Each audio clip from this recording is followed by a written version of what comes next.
헌정사에서 한 번도 경험하지 못한 입법 독재다. 그래서 이재명 대표께 요청드린다. 민주당이 방탄정당 굴레에서 벗어나도록 놓아달라. 이랬더니 뭐 야당 의원석에서 고성이 터져 나왔고요. 그런 얘기도 나왔습니다. 그럼 너네가 총선에서 이기지. 너네나 김건희 방탄하지 마. 뭐 이런 말까지 오고 갔습니다. 이 이종훈 평론가님, 이제 두 분 원내대표의 연설 공방이 있었는데 누가 승자입니까? 둘 다 패자입니까? 박찬대 승. 박찬대 승. 예. 왜 그러냐면 어제 아마 이 추경호 원내대표 이 연설 듣고 실망하신 보수 지지층들이 굉장히 많을 겁니다. 예. 그러니까 박찬대 이 원내대표에 비해서는 훨씬 이게 좀 약했거든요. 흔히 하는 얘기로. 역시 관료 출신이라 그런가요? 아무래도 그런 게 좀 있는 것 같아요. 제가 보기에는 뭐 황급히 내용을 수정한 흔적은 여기저기서 보이더라고요. 그래서 많이 좀 이제 세게 하려고는 했는데 이게 세게 하는 것도 이게 평상시 이게 습관이 돼 있어야 되는 거지 어느 날 갑자기 한다고 되는 게 아니잖아요. 그래서 그런지 어제는 아마 보수 지지층들이 야, 저 박찬대 확 그냥 깨부숴 놔야 되는데 저거를 못 깨부수고 아마 이런 그 탄식이 좀 많이 흘러나오지 않았을까 이렇게 생각합니다. 근데 저는 조금 다른 생각인 게 정쟁적으로 센 게 과연 좋은 평가를 받는 것일까, 국민들이 원하는 것일까. 그러니까 저는 우리 시사 1번지가 고품격 방송으로 평가를 받는 게 당장 뭐 눈앞의 조회수도 중요합니다만은 좋은 토론을 진행한다는 것 때문에 저는 다수의 공감대와 평가를 받고 있다고 보거든요. 그런 점에서는 뭐 총선에서나 이기지. 그래서 저는 이런 발언들을 할 게 아니라 좀 더 겸손하게. 그러니까 오늘 지지율을 말씀드리면은 한국갤럽이 자체적으로 지난 3일부터 5일까지 무선 가상번호 전화면접 조사입니다. 정당 지지율 오늘 소개된 모든 조사는 중앙선거인조사 심의위원회 홈페이지에서 확인 가능한데 어느 정당을 지지하는지 물어봤더니 국민의힘 31%, 더불어민주당 32%입니다. 계속 제가 설명드리는 거지만 도토리 키재기네요. 그러니까요. 총선에서 압승한 정당의 지지율이나 총선에서 참패한 정당의 지지율이나 다를 게 뭐가 있느냐. 지지하는 정당이 없다가 26%라면 저는 뭐 정치적으로 필요하면 어느 정도까지는 해야 되겠죠. 하지만 오히려 더 민생에 주도하고 물론 뭐 청문회 특검 안 할 수는 없겠습니다만 더불어민주당이 지지율이 한 50% 올라가면 뭐 이거는 서로 다툼을 할 필요도 없는 거예요. 그냥 지지율이 민주당이 50%면 민주당 성, 국민의힘 지지율이 50%면 국민의힘 성.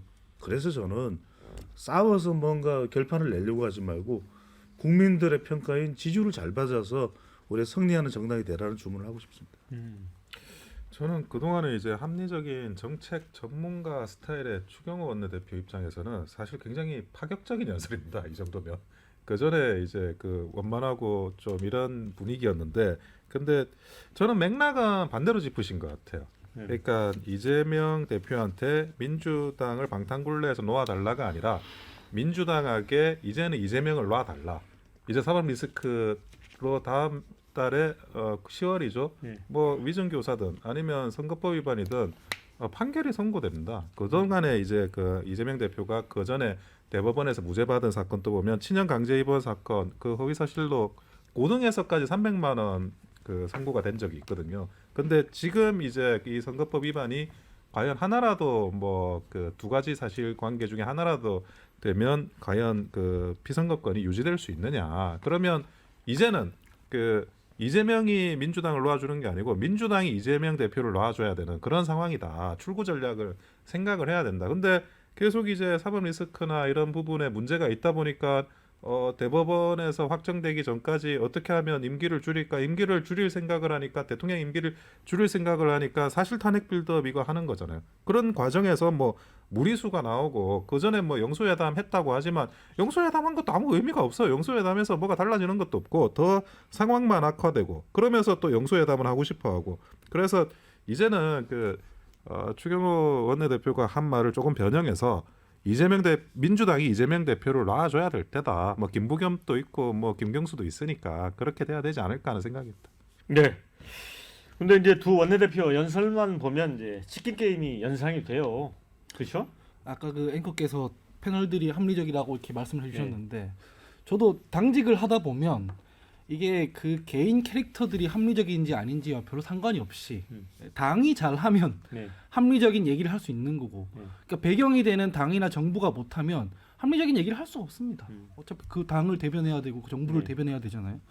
국정 운영에 여기저기 구멍이 많이 나 있는 상태에서 이를테면 의료 대란, 응급실 붕괴, 그리고 최근에 보도가 됐던 뭐 김건희 여사 공천 개입설 이런 것 때문에 이제 보수 진영에서도 걱정이 많을 텐데 그러면은 집권 여당이라면은 책임감을 갖고 좀 뭐 송구하다는 표시라도 해야 되겠지만 그렇게 할 수 없겠죠. 왜냐면 대통령이 싫어할 테니까.